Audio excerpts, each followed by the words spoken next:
Ar de Frei Luiz, ele nem sabia falar português.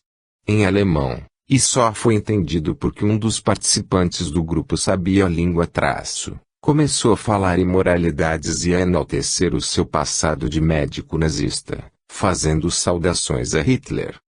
Mas depois de algumas reuniões, em que voltaria a se incorporar em Benayon, acabou doutrinado por Rocha Lima, caindo em si sobre sua situação de errante, de perdido, que precisava se redimir do passado a partir de um trabalho de caridade, de ajuda ao próximo. Na verdade, até então nem tinha consciência de que estava morto. Enviado então para aprendizado no astral, a cargo do médico do espaço João Pedro, só retornaria ao lar de Frei Luiz em 1970. Assim, para queimar karmas negativos, principalmente devido à sua existência como nazista, em que participou de experiências macabras com judeus, passaria a chefiar os trabalhos de cura desse centro espírita.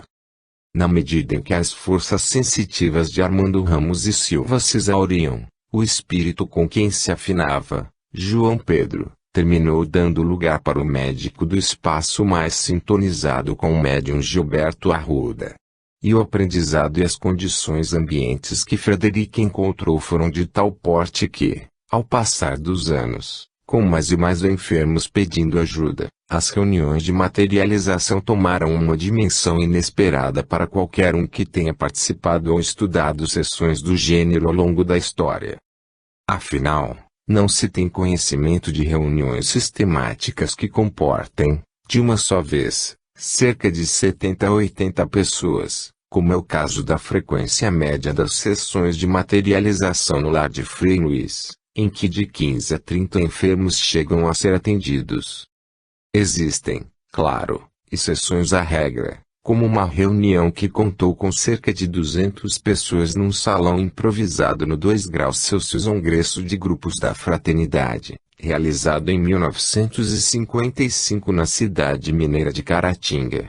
O empresário espírita Dante Labate relembra que na primeira fila das poltronas foram colocados aqueles habituados com esse tipo de trabalho, para se criar um cinturão energético protetor contra possíveis vibrações nocivas. 3 espíritos acabaram se materializando, dentre eles Giuseppe Gleber, que caminhou diante dos assistentes e lhes entregou uma flâmula comemorativa do primeiro congresso, que um ano antes havia sido ofertada à espiritualidade. Ao receber a flâmula nesse primeiro encontro, Gleber tinha informado que a levaria para a colônia espiritual Nosso Lar, onde habitava, e que ela seria trazida de volta no segundo congresso, autografada por alguns ministros daquela cidade astral. A flâmula foi então desmaterializada com ele. E no ano seguinte, como prometido, seria devolvida com as assinaturas dos ministros Clarencio e Veneranda e de André Luiz, Giuseppe Gleber e Sheila. Ao entregá-la, Gleber declarou: "Desejo que a paz de Jesus esteja com todos. Meus irmãos, meus companheiros, com muita honra e alegria passo às vossas mãos a flâmula que levei há um ano para nosso lar. Trago-a de volta como sinal de nossa gratidão. Cumprindo o prometido naquela ocasião, trago assinada por alguns ministros e trabalhadores de nosso lar. Rogamos ao Pai e a Jesus que vos cubram de bênçãos." Segundo Dante, a flâmula ainda existe, embora meio desbotada. Provavelmente, uma reunião desse porte e com resultado tão forte pode ser contabilizada na conta das raridades, se é que não seja caso único na história. Na verdade, de forma sistemática, poucos grupos de materialização se arriscariam a promover sessões com mais de 30 pessoas. O próprio Dante, do alto de sua experiência, ensina: 12 é o número ideal de pessoas para as reuniões de materialização, distribuídas entre 2 médiuns e 10 assistentes. Os limites situam-se entre o mínimo de 6 e o máximo de 25 pessoas. Para o pesquisador francês Gustave Geley, o número médio, dependendo do potencial do sensitivo, deve variar de 4 a 7 pessoas. Por sua vez, após sofrer na carne com o despreparo e a curiosidade de alguns participantes, A médium inglesa Elizabeth Spence dizia a respeito do número que considerava ideal: os pedidos eram muitos, mas o número das pessoas a admitir não devia ir além de 20 ou 25. Outro estudioso, o francês Léon Denis, assinala um ponto importante: os grupos pouco numerosos e de composição homogênea são os que reúnem as maiores probabilidades de êxito. Se já é difícil harmonizar as vibrações de 5 ou 6 pessoas entre si com os fluidos do espírito, é evidente, a fortiori, que as dificuldades aumentam com o número dos assistentes. É prudente não exceder o limite de 10 a 12 pessoas, de um e outro sexo, quando possível sempre as mesmas, sobretudo no começo das experiências. No entanto, percebendo o número crescente de pessoas que, desesperadas, chegavam ao lar de Frei Luís, Rocha Lima não se furtou em fugir dessas recomendações e, orientado pela espiritualidade e ajudado por sua rígida disciplina, passou a organizar reuniões maiores. Para ele, o mais importante para o êxito dos trabalhos era o bom preparo prévio e a boa concentração no momento da sessão. Em outras palavras, mais do que a quantidade, vale a qualidade vibracional dos participantes. Lógico que ele estava certo, vale mais a qualidade. Mas, por outro lado, sempre será mais fácil reunir um grupo com qualidade mais homogênea se for pequeno. Por maior que seja a concentração, é mais difícil se obter uma boa harmonização de 80 pessoas do que de 10, 20 ou 30.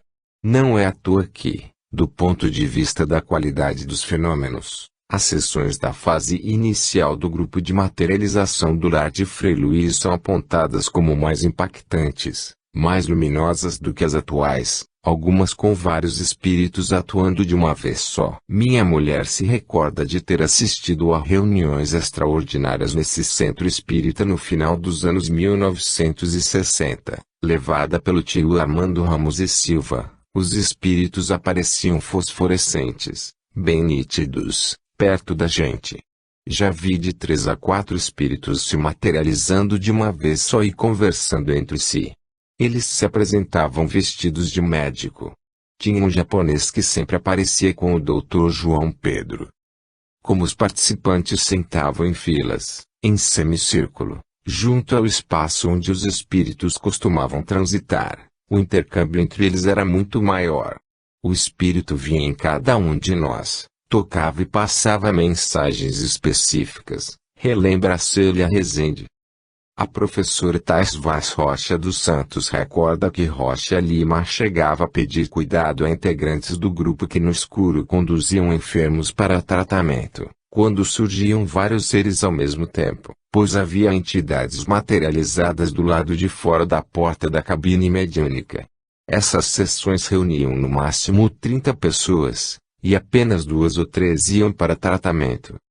E sendo um ambiente mais harmonioso e o grupo reduzido, inclusive com menos enfermos e suas vibrações negativas ela lembra outro detalhe importante: os espíritos em geral atuavam sem mantos ectoplasmáticos. Havia um equilíbrio vibratório, energético, era tudo menorzinho. Podíamos ver bem e reconhecer várias entidades médicas amigas materializadas, quando elas se iluminavam ao tratar de nós.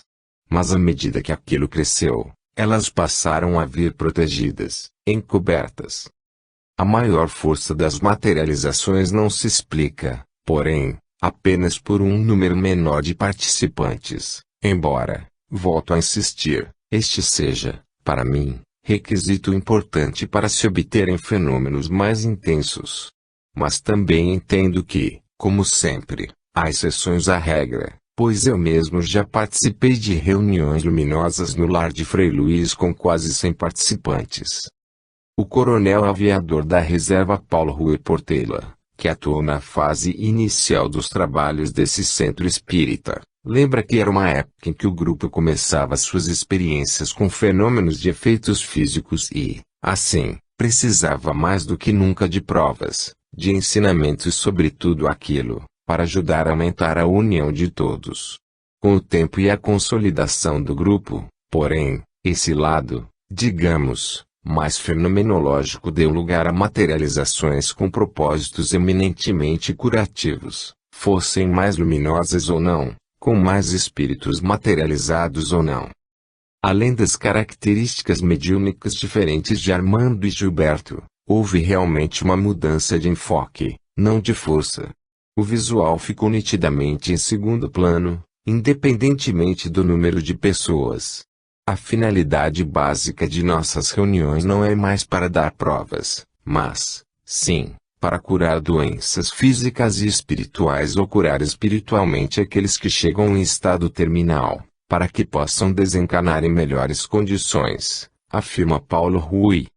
Sintonia energética.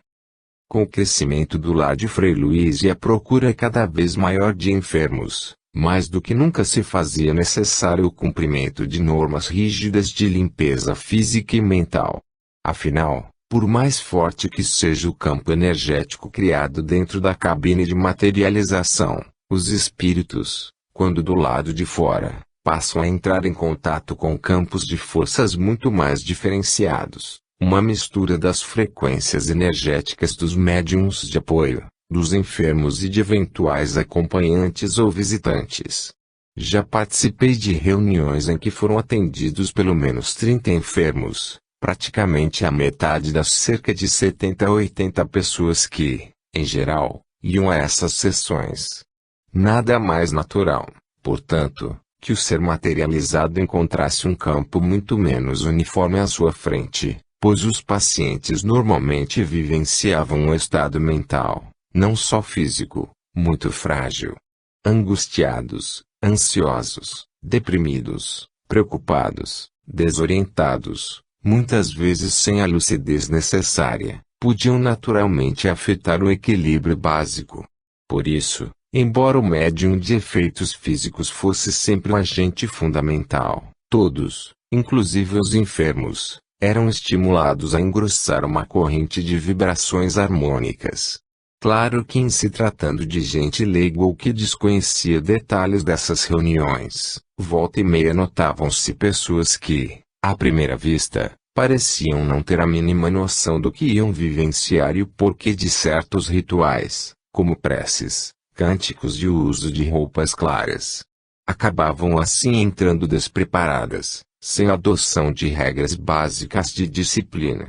Com seus pensamentos dissonantes e, consequentemente, destruidores de ectoplasma, alguns visitantes alimentavam expectativas como se tivessem ido a um espetáculo teatral, para presenciar o aparecimento de um ser do outro mundo com aspecto fantasmagórico e, de preferência, usando uma placa no peito: "Atenção, sou um espírito materializado." Algumas sessões, devido à emissão de pensamentos desarmônicos, eram realizadas num clima pesado, com fracos efeitos luminosos. No escuro, Frederick von Stein chegava a atuar nos doentes sem que fosse percebido pelos acompanhantes mais inexperientes. Desse ponto de vista, quem vai a uma reunião de materialização atrás de espetáculo pode, em alguns casos, sair completamente decepcionado. Já houve época em que eu inclusive me questionava como esse médico do espaço, a quem cabe a palavra final sobre a lista de participantes, autorizava a entrada de pessoas com semelhante nível de inconsciência. Depois, dominando meu lado intolerante, passei a admitir que ninguém é perfeito e, afinal, quem seria eu para questionar uma decisão do astral que poderia, até mesmo, significar a rara chance de alguém, por mais descrente que fosse, ter algum insight, evoluindo espiritualmente. Mas, de fato, em situações semelhantes é preciso sangue frio para não contribuir para perturbar o ambiente, destilando intolerância. O problema é que, às vezes, alguns exageram na dose. Já cheguei a ouvir comentários irônicos do tipo: "Isso parece lavagem cerebral", numa crítica a orações e cantos entoados para ajudar na harmonização das sessões. Lembrei de crítica feita pela médium Elizabeth Esperance, que tanto sofreu com a presença de pessoas assim em reuniões de efeitos físicos. Eu não sabia então, como hoje, que arma poderosa pode ser a vontade, e quanto um elemento antagônico pode ser prejudicial ao êxito dessas experiências. Em outro trecho de sua autobiografia, em tom amargurado, ela se diz surpreendida pelo fato de surgirem fenômenos mesmo em casos da ida de gente sem preparo. Pelo pouco que conheço a respeito das condições necessárias para se obterem boas manifestações, não posso furtar-me ao espanto de ver o êxito às vezes obtido em tais experiências. Quando os materiais fornecidos pelos investigadores são principalmente compostos de dúvidas, suspeitas e intrigas, temperados, em muitos casos, com o bafo nocivo do álcool e da nicotina, não temos razão para nos admirar de que os resultados conseguidos façam pairar o descrédito sobre as verdades que eles dizem advogar e arruinem o médium, que é naturalmente o bode expiatório, a vítima sobre a qual recai todo o escândalo. Já percebi também pessoas, inclusive enfermos e não apenas seus acompanhantes ou visitantes, que apareciam em sessões de materialização ainda descrentes da realidade dos fenômenos espirituais. Considero natural que qualquer um, até alguém mais experiente, possa ter seus momentos de dúvidas.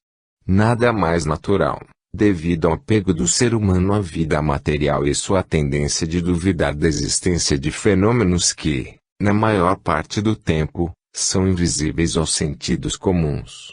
Mas por outro lado, acho absurdo alguém ir a uma reunião de materialização sem qualquer intenção de tornar-se pelo menos receptivo ao que possa vir a presenciar. Esse lado crítico de alguns se acerbava quando iam ao centro espírita em seus dias de reuniões públicas, toda noite de quarta-feira e, quinzenalmente, nas manhãs de domingo. Ao contrário das reuniões de materialização, que eram mais fechadas, as sessões públicas, com a promoção de passes e de operações de cura a partir da incorporação de espíritos nos corpos de médiuns, atraíam milhares de pessoas. Um verdadeiro mar de gente usando roupa clara tomava conta das alamedas e jardins do lar de Frei Luís. E por duas vezes, na abertura e no encerramento oficiais dos trabalhos formava-se uma corrente de pessoas de várias idades e classes sociais dando-se as mãos para uma prece. Os críticos desse modelo de encontro não percebem que qualquer agrupamento tem suas peculiaridades culturais. As pessoas precisam de uma linguagem comum para trabalhar em grupo. São regras de comportamento que têm a ver com um dado momento histórico, e que mudarão na medida em que a vida no planeta se desenvolver. Talvez até chegue o momento em que, no contato dos seres humanos com forças maiores do S-Universo S, cada um venha a adotar determinadas práticas individuais, independentemente da orientação de qualquer instituição temporal religiosa. Mas o importante é que roupagens culturais diferenciadas não sirvam para dividir pessoas que, afinal, estão em busca do bem comum, mesmo com defeitos e vacilações de toda a ordem. Confesso que quando entrei no lar de Frei Luís pela primeira vez, no final de 1993, também fiquei incomodado com aquela roupagem religiosa, com orações e discursos que lembravam os rituais católicos da minha infância que passei a rejeitar na adolescência, como rezar o Pai Nosso e a Ave Maria. Mas cresci e aprendi a importância de se respeitarem as diferenças, de aceitar discursos ou práticas religiosas que sirvam para reunir pessoas em torno de um objetivo maior, ajudar no desenvolvimento consciencial de cada um, a reforma interior de que tanto se fala, e contribuir para a construção de uma sociedade mais justa e solidária. Compreendi também o sentido simbólico dessas orações e a ponte fundamental que fazem com o mundo invisível. Assim, logo me integrei àquela ritualística, com respeito e discernimento do que era necessário seguir. No fundo, pouco importa se chamamos um ser extrafísico de espírito ou de corpo energético ou de qualquer outro nome. Importa se realmente existem esses seres, essas realidades dimensionais maiores, esses contatos entre eles e pessoas na Terra. Importa se a relação consciente com o invisível produz avanços comportamentais, físicos e mentais na vida de homens e mulheres. Para mim, Algo de muito valor no lar de Frei Luiz foi sempre o empenho de dirigentes, apesar de defeitos e fraquezas naturais de qualquer ser humano, em procurar o contato com a espiritualidade a partir da razão, de um ato refletido, e não de uma fé cega de seguidores fanáticos de um líder qualquer. Quando se tem a oportunidade de participar de um trabalho tão sublime e forte como o de materialização de espíritos para a cura, como aconteceu comigo e muitos outros, é fundamental, repito, ser tolerante com as diferenças, porque o contato com essas forças universais se dá a partir da sintonia de pensamentos. Precisamos assim nos concentrar para que os campos de força que brotam de nossas mentes tenham frequências semelhantes aos campos emitidos pela mente dessas entidades energéticas que chamamos de espíritos. Se pensarmos em amor, em cenas de colaboração social etc., atrairemos habitantes de dimensões mais elevadas. Se vibrarmos no ódio, no egoísmo, acabaremos por atrair seres com a mesma frequência negativa.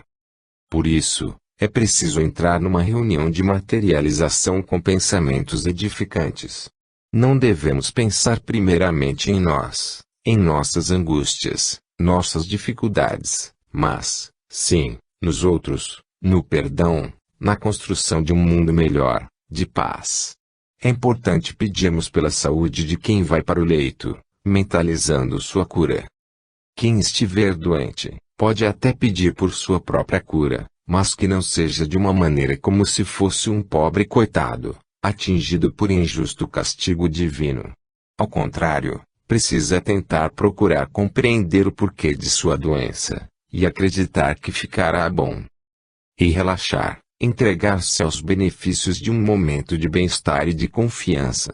E orar muito pelos seres de luz, pelos seus guias do astral e, principalmente, pelo equilíbrio emocional e físico do médium de efeitos físicos, na cabine de materialização, e por quem estiver presidindo as sessões, as duas figuras centrais que acabam atraindo as cargas negativas mais fortes que, eventualmente, possam vir a ser disparadas por espíritos pouco evoluídos. Nave de materialização. Para obter uma ambiência mais equilibrada possível, Rocha Lima estabeleceu horários fixos para as sessões de materialização e cadeiras definidas para cada médium de apoio. A espiritualidade lhe ensinara que, para uma melhor formação ectoplasmática, é necessária a participação das mesmas pessoas nos mesmos lugares, para facilitar a retirada do ectoplasma dos médiuns de apoio. Cada um, segundo a sua evolução, tem determinado fluido a doar. Sentado no mesmo lugar, contribui assim para criar uma sintonia fina com os espíritos. Além disso, o estabelecimento de uma barreira ordenada de médiuns, nas primeiras fileiras de cadeiras do salão retangular, próximas às macas de atendimento, é fundamental para conter o fluxo de energias negativas que, muitas vezes, emana dos demais presentes, principalmente dos enfermos, que são colocados mais atrás. A nave de materialização, como foi batizado o Salão das Sessões do Lar de Frei Luiz, foi planejada não apenas de acordo com um número limitado de participantes e de distribuição de cadeiras, mas também para melhor vedação do ambiente. Para haver uma maior concentração de ectoplasma e evitar sua queima pela luz, a sala foi construída com o máximo de isolação possível. Com seus vidros e molduras de madeira pintados de azul escuro, as 4 janelas que dão para os jardins da casa ficam fechadas, lacradas com fita adesiva e ainda escondidas atrás de grossa cortina de algodão azul marinho. No final do salão, após os assentos da audiência e as macas, foram construídas 2 cabines de materialização com divisórias em madeira, material de boa condutibilidade ectoplasmática. A exemplo de outros trabalhos de materialização, como os do Grupo Sheila, Rocha Lima estabeleceu como norma a colocação de 2 médiuns de efeitos físicos lado a lado, em gabinetes contíguos. Dessa forma, o médium principal ganha um reforço ectoplasmático especial de outro médium de efeitos físicos. As cabines de materialização foram construídas no formato de um cubo, com cerca de 2,10 metros de largura, de profundidade e de altura. O teto não foi montado com uma chapa inteiriça, mas com uma armação de madeira que sustenta 3 panos de algodão sobrepostos. O primeiro, que dá para dentro da cabine, branco, o do meio, preto, e o de fora, azul marinho. Sua cortina, que funciona como porta, é feita com 3 panos de algodão azul marinho superpostos. Nesse ambiente exclusivo, Gilberto Arruda deita e entra em transe, no leito. Ao lado, fica também em transe o principal médium de apoio de efeitos físicos. Os 2 pequenos ambientes são destacados da sala maior por cortinas de algodão pesadas e escuras para evitar a incidência de qualquer luminosidade e ajudar na criação dos campos energéticos necessários para as materializações. Aqui, mais uma vez, entram em jogo as peculiaridades de cada grupo de materialização de espíritos. No grupo da prece, cujas reuniões de materialização de espíritos eram promovidas, na maior parte, em uma bonita casa na quadra da praia de Piratininga, na região oceânica da cidade de Niterói, Rio de Janeiro, o médium Lívio Rocha entrava em transe em uma cabine improvisada em uma saleta, com paredes de alvenaria, que dava para o salão onde ficavam os presentes. De tão pequeno ambiente, o sensitivo precisava ficar sentado em uma cadeira, pois não havia espaço sequer para uma maca. Na entrada do cubículo, existia também uma pesada cortina azul escuro, servindo como porta. No salão, junto da entrada, ficava em uma cadeira de Ira Alves Souza, um dos principais médiuns de efeitos físicos do grupo, em apoio energético ao trabalho de Lívio. Em formato de L, o salão tinha um total de cerca de 50 metros quadrados, sendo dividido ao meio por uma cortina branca de algodão, que ficava presa em um trilho afixado no teto e era aberta ou fechada quando necessário. Do lado em que ficava a saleta de materialização, havia 4 macas, para as quais eram encaminhados os pacientes para tratamento, e algumas cadeiras para médiuns de apoio. Do outro lado da cortina, portanto, sem que pudéssemos observar os espíritos atendendo os enfermos, existia um pequeno banheiro, uma mesa longa, ao redor da qual ficavam o presidente dos trabalhos, Márcio Hungria, e outros colaboradores do grupo, e umas 35 cadeiras de plástico branco, nas quais se sentavam os demais participantes. 5 cadeiras ficavam enfileiradas com as costas voltadas para a cortina em que separava os 2 ambientes, nas quais se revezavam os enfermos que, de rodada em rodada, eram conduzidos para tratamento nas macas. Embora os espíritos materializados tratassem os pacientes sem serem percebidos pela maioria dos presentes, costumavam falar alto e cruzar a cortina branca para interagir conosco, do outro lado do salão, inclusive aplicando seus aparelhos curativos em muitos de nós. Além de Palminha e Zé Grosso, que comandava os trabalhos espirituais de cura no salão, tendo como guia, no plano astral, o espírito do médico Bezerra de Menezes era comum a presença de Sheila e de José Pegleber, entre outros. Sempre que chegavam até nós, principalmente Zé Grosso e Palminha protagonizavam encontros memoráveis, de intenso contato físico e conversação. O tom de brincadeira dos dois era constante, às vezes até assustando alguns principiantes. Na primeira sessão de materialização de que participei no grupo da prece, em 12 de agosto de 2006, Zé Grosso se aproximou de um menino que estava em tratamento de um câncer no cérebro, deitado em uma maca. Ao sentir a aflição do garoto, brincou: "Tá com medo?" O garoto balbuciou um sim, e o espírito materializado disparou, soltando sonora gargalhada: "Pelo menos você é sincero. Mas não tenha medo não, eu só tô morto, Assim como nas reuniões de efeitos físicos do lar de Frei Luiz, a escuridão ali imperava. Mas a todo instante, os espíritos davam provas de que enxergavam perfeitamente no escuro, ou melhor, de que não existe escuridão para eles.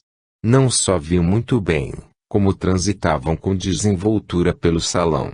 Uma vez, na sessão de 9 de maio de 2008, meu anel de prata caiu inexplicavelmente do dedo e rolou pelo chão, em meio a cadeiras no salão. Achei que tinha sido porque meu dedo estava mais fino, devido ao frio do ar-condicionado. De repente, Zé Grosso surgiu materializado, falando com várias pessoas, e disse: "Olha, tem um anel aqui." Quando falei que era meu, ele continuou: "Deve ter sido a Sheila que tirou de você." Outra vez, ao final da sessão promovida em 11 de julho de 2009, ouvimos a cortina branca que separava os dois ambientes sendo aberta por Palminha, que se esgueirava rapidamente entre o estreito espaço que havia entre as macas e as costas das cadeiras colocadas junto ao tecido branco. Sem encostar em nada nem em ninguém, Palminha explicou tamanha agilidade naquela escuridão, com sua voz fina e o característico tom gozador: "Como espírito, posso fazer isso. Tenho efeito sanfona." No entanto, independentemente das situações que vivenciei em reuniões de efeitos físicos, mais formais ou mais relaxadas, as experiências no lar de Frei Luiz e no grupo da prece me ensinaram que não adianta um médium bem preparado e isolado se, do lado de fora, não houver uma ambiência adequada da equipe de apoio.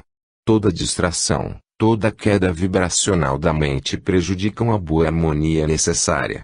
Até mesmo as ondas energéticas transmitidas pelo olhar curioso dos presentes em cima do trabalho dos espíritos e, principalmente, da cabine de materialização podem provocar interferências negativas. Não que seja proibido olhar, lógico que a curiosidade fala mais alto nessas horas, mas é preciso se esforçar para observar os fenômenos de efeitos físicos com naturalidade, sem ansiedade, sem expectativas de que se esteja diante de algo fantástico, do além.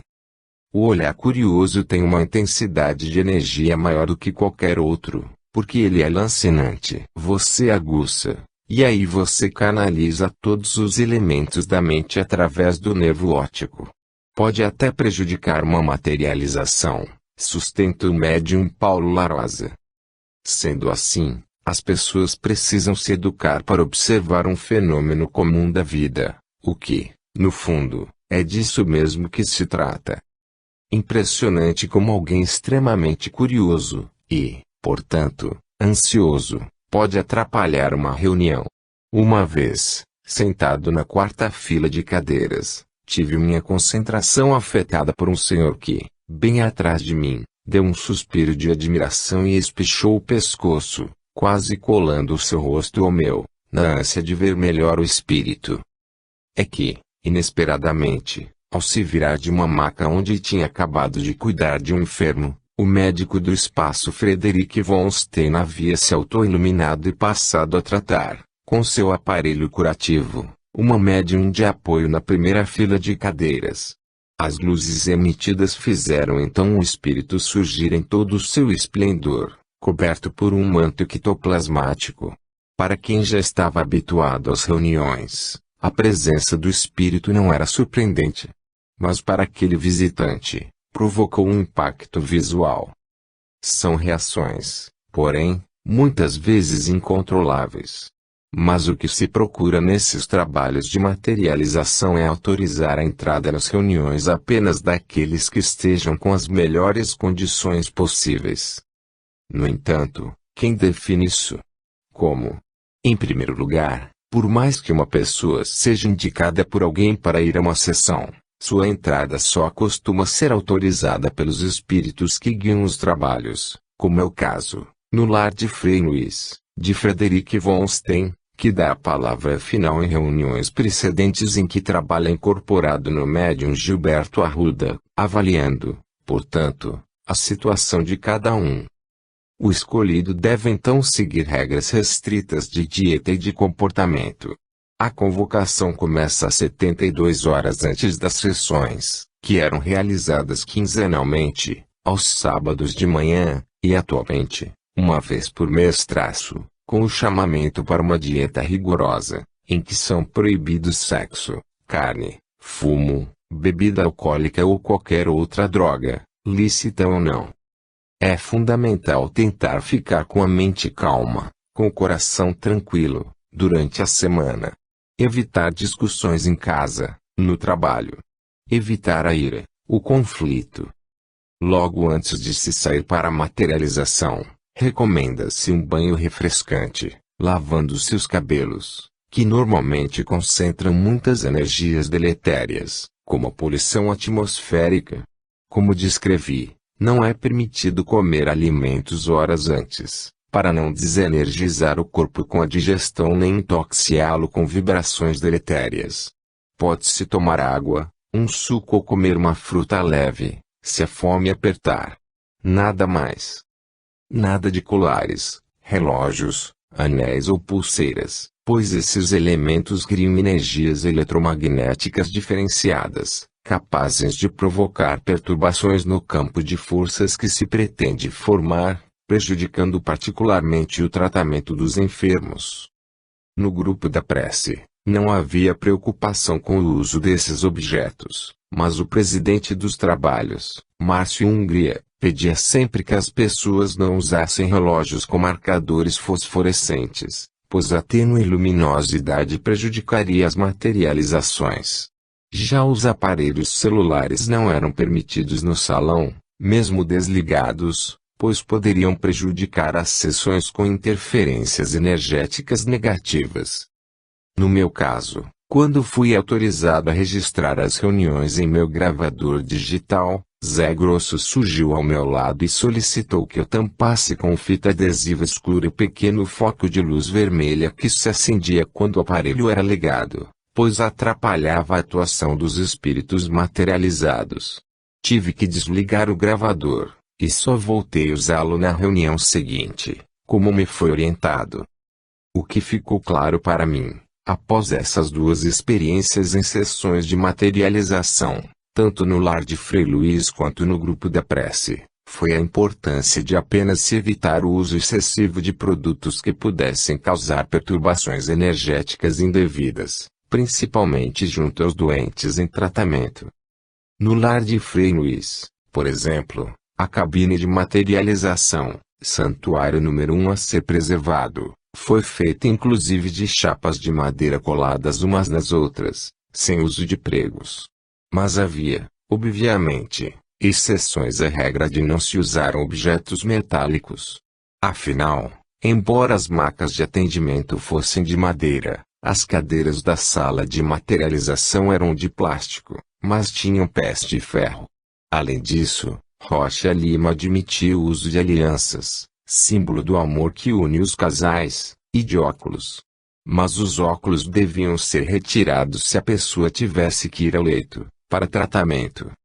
As roupas usadas precisavam ser claras, de algodão ou de linho, de preferência brancas ou azuis celestiais.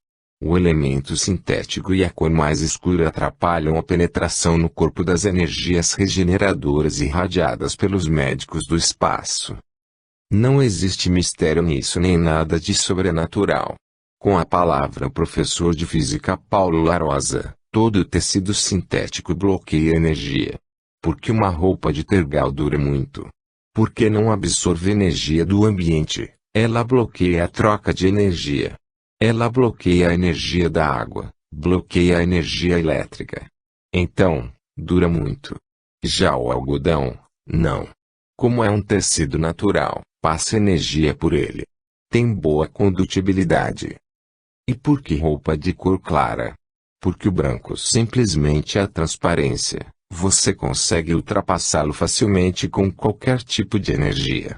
O preto, não. O preto bloqueia. Responde Larosa. Portanto, ao concentrar energia, o tecido preto mais escuro dificulta a passagem das energias curativas para atingir o corpo do enfermo. É claro que, em se tratando dos poderes da espiritualidade, nada é estanque, absoluto. Mesmo uma pessoa vestindo preto pode receber fluidos curativos. No entanto, o que a espiritualidade nos ensinava no lar de Frei Luiz é que o tecido escuro dificulta, embora não impeça a ação dos médicos do espaço, provocando mais gastos de energia para que a sessão curativa se realize a contento. Mas aqui, novamente, o que importa são as peculiaridades de cada trabalho espiritual, ou seja, as normas ditadas pelos espíritos guias. O médium Lívio Rocha, por exemplo, nunca exigiu que os participantes das sessões do grupo da prece fossem com roupas claras. Embora a maioria dos médiuns e frequentadores eventuais preferisse um vestuário com cores mais claras, alguns usavam tons mais escuros. No lar de Frei Luís, a orientação para o uso de vestimenta branca ou azul celestial tinha também outro motivo, segundo o entendimento dos seus dirigentes. Os seres mais atrasados, que habitam as trevas espirituais, são normalmente atraídos pelo tecido escuro. Alguém que vá de preto para um centro espírita terá a tendência de ser polo catalisador da chamada baixa espiritualidade. Assim como o corpo, a roupa para se entrar na sala de materialização deve estar limpa, para se evitar a contaminação externa de elementos negativos. Trazida de casa ou emprestada no local, tem que ser colocada no vestiário, logo que se chega ao santuário de Frei Luís.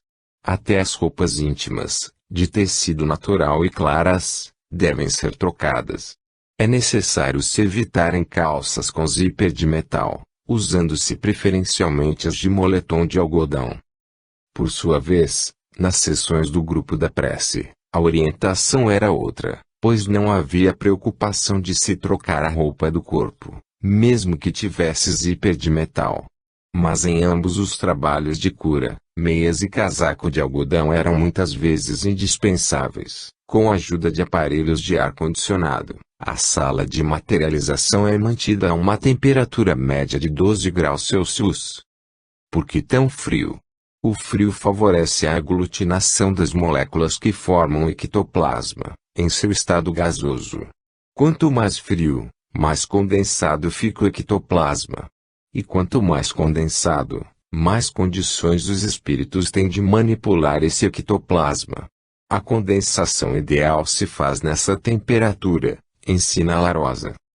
Além disso, o ar refrigerado resseca o ambiente, ajudando a combater outro problema para as materializações, a umidade excessiva. Afinal, a água dificulta a aglutinação das moléculas de ectoplasma. Larosa lembra que o ar úmido é mais denso que o seco. Sendo assim, oferece mais resistência à aglutinação das moléculas do ectoplasma em sua forma gasosa. E a exemplo de nuvens carregadas no céu, cheias de gotículas d'água que tem muita eletricidade estática, o ar úmido apresenta muita densidade eletrostática. Quanto mais eletrostática, mais queima de ectoplasma e menor quantidade para materialização. Essa dificuldade do ectoplasma de se aglutinar em ambiente mais úmido deve estar por trás da explicação sobre o motivo de os corpos dos espíritos materializados apresentarem condutibilidade elétrica muito menor do que a dos corpos humanos, como detectado por William Crookes. Como avaliei antes, isso indicaria que o organismo espiritual conta com menor quantidade de água que o de uma pessoa. Para Larosa, essa hipótese é correta. Como nem sempre é possível se evitar uma umidade além da conta, torna-se mais uma vez importante ressaltar a necessidade do controle dos pensamentos para o preparo dessas reuniões. Quanto menos ideias dissonantes, muitas vezes negativas, relacionadas a tribulações do dia a dia, melhor. Por isso, no lar de Frei Luís, assim como fazíamos no grupo da prece para disciplinadamente acalmar a mente, nos sentávamos numa antessala cerca de 1 hora antes do início da sessão de materialização propriamente dita. No lar de Frei Luís, onde se costuma chegar ao santuário por volta das 7 horas, o silêncio é um mandamento. Recomenda-se, nesse momento prévio de concentração de energia de ectoplasma, que todos permaneçam em estado de prece ou de meditação. Para quem tenha dificuldade de ficar nesse estado mesmo preferir outro método de concentração, Uma boa leitura sobre temas espirituais ajuda a acalmar a mente. Qualquer estímulo ao ato de pensar sobre realidades do astral será sempre uma forma de elevar o pensamento.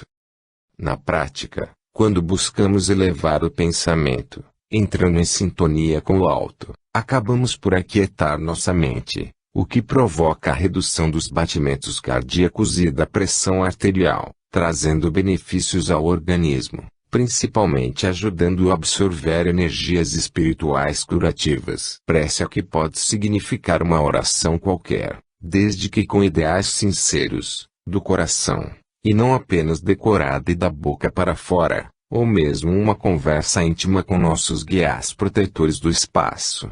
A meditação também implica em se atingir algum objetivo sublime, de autoconhecimento. Trata-se de um treinamento de desapego ao ego. Mas, atenção! Se em qualquer momento, lendo, meditando ou em estado de prece, algum tipo de pensamento, como uma doença grave, atormentar a mente, mais uma vez vale uma dica: não se deve lutar contra ele.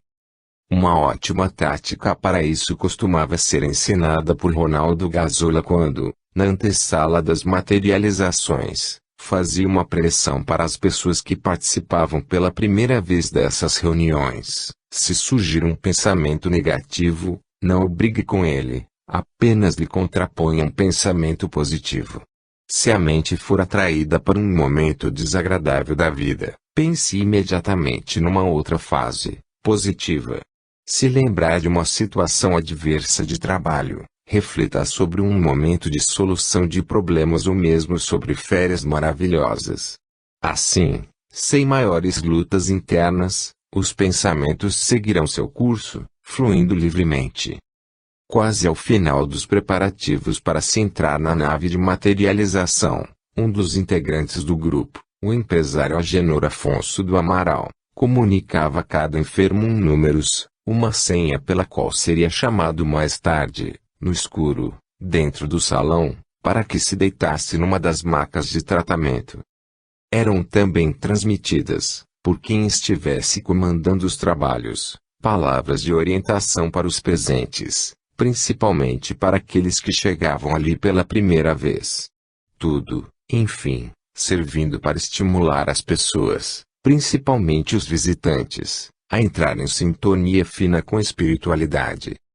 No grupo da prece, a entrada era mais informal. Em determinado momento, os participantes, que ficavam inicialmente na sala da casa, no térreo, eram convocados para subir as escadas até o salão no terceiro andar onde ocorriam as sessões. Ali, o médium Lívio Rocha ia indicando onde cada um deveria sentar, antes de entrar na cabine de materialização, para entrar em transe.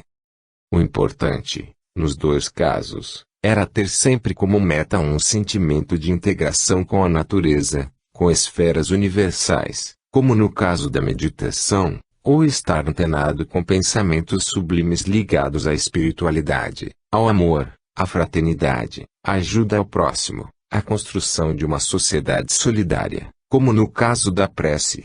Precisamos evitar pensar em nós, numa doença, em algum ente querido que já se foi.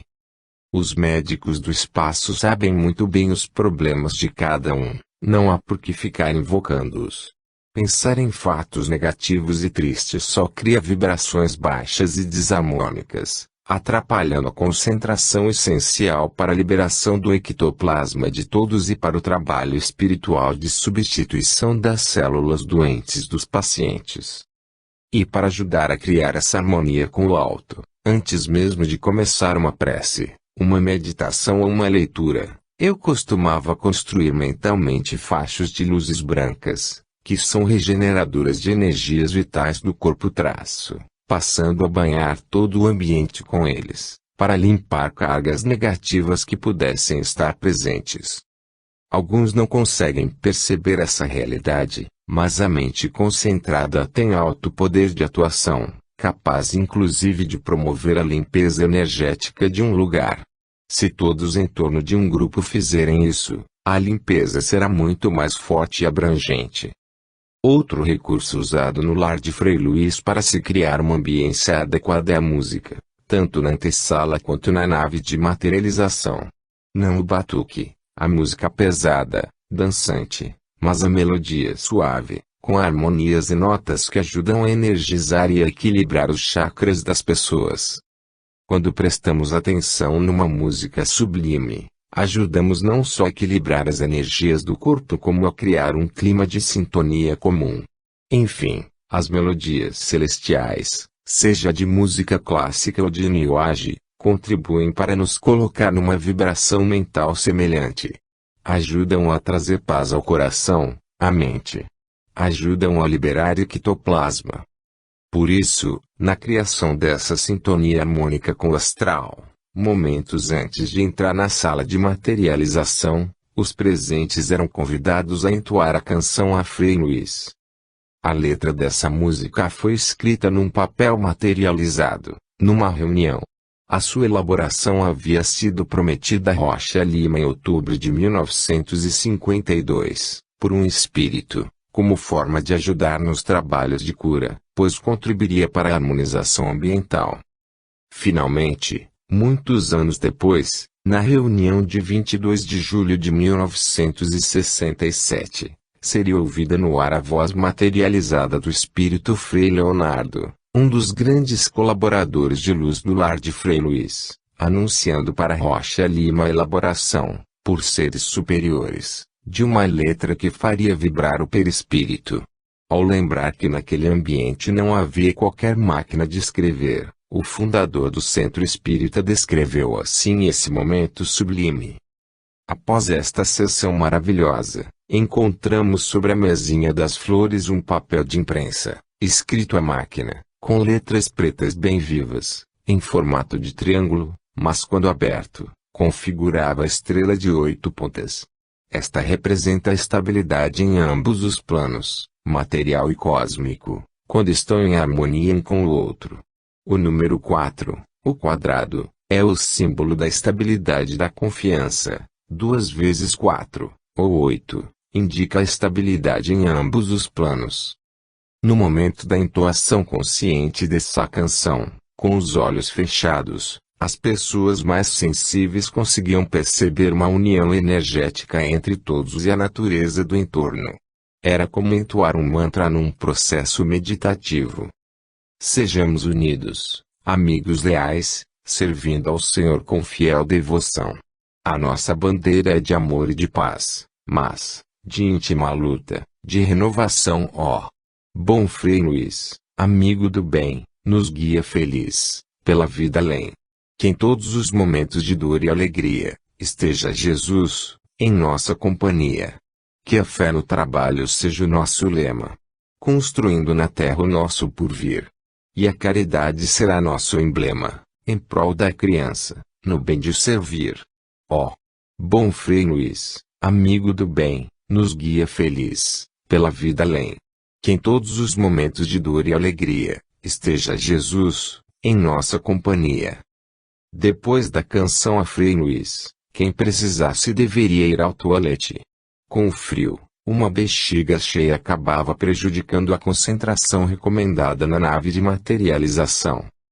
Era preciso se evitar qualquer armadilha que servisse para distrair a mente. Não se podia, inclusive, fazer barulho dentro da nave, para não acordar o médium. Pedia-se até que tentássemos abafar ao máximo uma eventual tosse. No entanto, com o avançar de minhas pesquisas, percebi que as condições ideais para uma sessão de materialização não passam necessariamente pela busca do silêncio absoluto, nem de uma música apenas celestial, tipo New Age.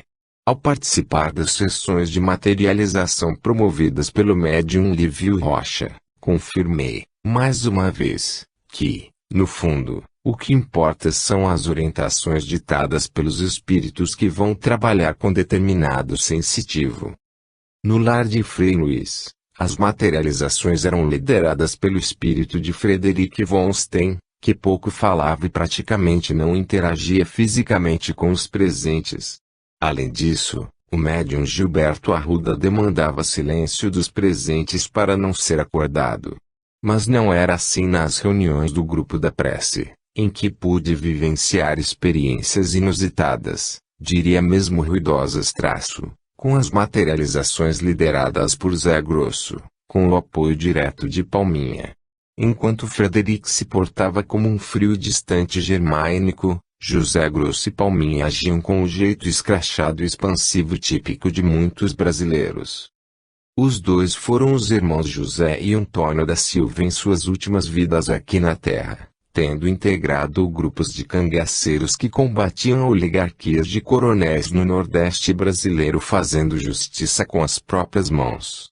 Nascido no estado do Ceará, José da Silva, 1896 a 1936, que depois ficaria conhecido como Espírito José Grosso, acabaria inclusive integrando o grupo do famoso cangaceiro Virgulino Ferreira, o Lampião, 1898 a 1938. No entanto, ao discordar dos métodos cada vez mais violentos de Lampião, com a morte de mulheres e crianças, passou a alertar moradores de vilarejos que estavam para ser atacados. Ao descobrir a traição, Lampião perfurou os olhos de José da Silva Faca, que, com infecção generalizada, vagou desesperadamente pelo sertão até morrer.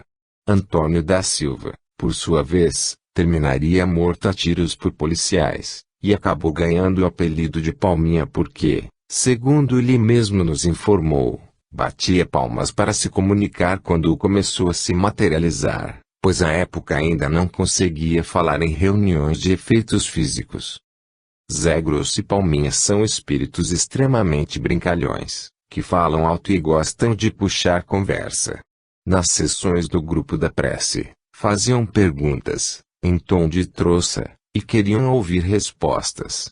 Na maioria das vezes, soltavam gritos e gargalhadas em meio às suas brincadeiras, como dar tapas nos ombros e nas cabeças de alguns e mexer na bolsa de mulheres ou desarrumar o penteado dos seus cabelos. Palminha era o mais brincalhão. Algumas vezes, se divertia tirando os óculos de algumas pessoas para, em seguida, recolocá-los em outras. Uma vez, passei boa parte de uma reunião usando os óculos grossos de uma mulher que ele havia colocado em mim. Assim como o resto do grupo, eu me divertia muito com aquelas brincadeiras. Muitas vezes, Zé Grosso e Palminha mexiam com o medo atávico de morrer que, no fundo, todos nós temos, mesmo diante da comprovação, em sessões de materialização de espíritos, de que existe sim vida além desta vida material.